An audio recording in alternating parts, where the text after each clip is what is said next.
أسعد الله أيامكم. تحية طيبة إلى الزميل رفيق الدرب القرآني والحسيني والإعلامي لمنور هذه الحلقة الأستاذ علي الفاطمي، معد البرنامج طبعا في الإعداد. سيدنا أخي جلس، كنت رفيقي. كنت رفيقك وسأبقى ولا زلت يا حبيبي، ومنور اليوم. شكرا. الله يبارك فيك. إن شاء الله نأخذ. حسستي كأنما أنا ضيف يعني. لا أكيد مو ضيف، بس لأنه أول مرة تدخل. أبو حسين أبدي من جهتي، باعتبار أنا وياك فريقين، أنت خليك على جهة المدربين. سيدنا خاف نزاحمكم. على راسي ابو حسين. زين السؤال يعني نعم. انت اخذت الميمنه وهو اخذ الميسره والبالنص المن. لا البالنص على راسنا. الله على يبارك راسنا دكتور. حياكم الله مولانا. جزاك الله خير. خوش تلاحقنا. طبعا تتلاحق يا سيدنا. خادم بدول عينك. نعم. والبدء مع سماحة الشيخ عبد الصاحب الطائي. حياكم الله شيخنا. شرفنا هنا، تشرفنا شيخنا. اجب خدمتكم.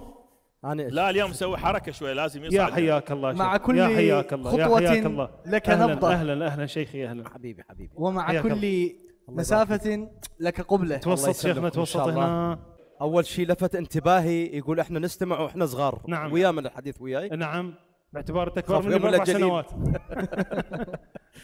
باعتبار اكبر مني ب4 سنوات. شايب. لا لانه انت بدات شابا فتيا حبيبي. اي والله. والعظمة للعلم والخطابة ولهذه العمامة خليتوني بنصهم. شوف النتيجة شنو. بين الفقرة اثنيناتهم. حسين ايش عندكم وياي بعد؟ حاضرين. شيخنا منورنا. وجودك يعطينا طاقة. اي والله حبيبي. ويزيد جمالنا جمال إذا كنا يعني. يا ليت تبقى يمنا. عندنا شيء من الجمال. يا ليت تقدم ويانا الحلقة. أنا جاهز. الله يبارك فيك.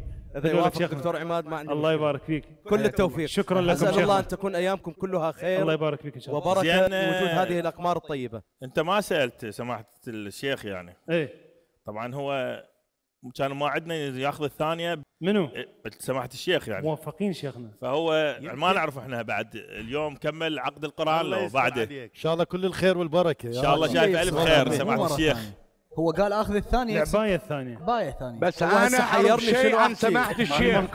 الشيخ يعني ابو عبد الله عملا وشعارا هذا كلامه. الزوجة والموبايل ما يتعوضون. تمام. عبد الله الشيخ. عمو ابو عبد الله ادري بيك دخل الستر ان شاء الله بهذا الموضوع، بس احنا تدري يعني نريد نفرح جمهورنا العزيز وجمهور سماحه الشيخ صاحب الطاي بزواجه للمره الثانيه يعني. الف مبارك شيخ. هذا لازم نبلغ الناس وهاي. اكو جهاز ضغط قريب. شكرا لكم سماحه الشيخ. اذا كانت الزوجه صالحه ومؤمنه ومطيعه، هاي الثانيه لو الاولى، فلا يفكر الزوج بان يتزوج عليها. احسنتم. وام اطياب ان شاء الله صالحه ومؤمنه ومطيعه. زين سماحه الشيخ يعني هذا ما استطيع قوله. الله يبارك. نورتنا. فرصه طيبه وصلت على المنصه. الله يسلمكم. صحه وسلامه سماحه الشيخ. وصيام مقبول ان شاء الله. نشوفكم بعدين ان شاء الله.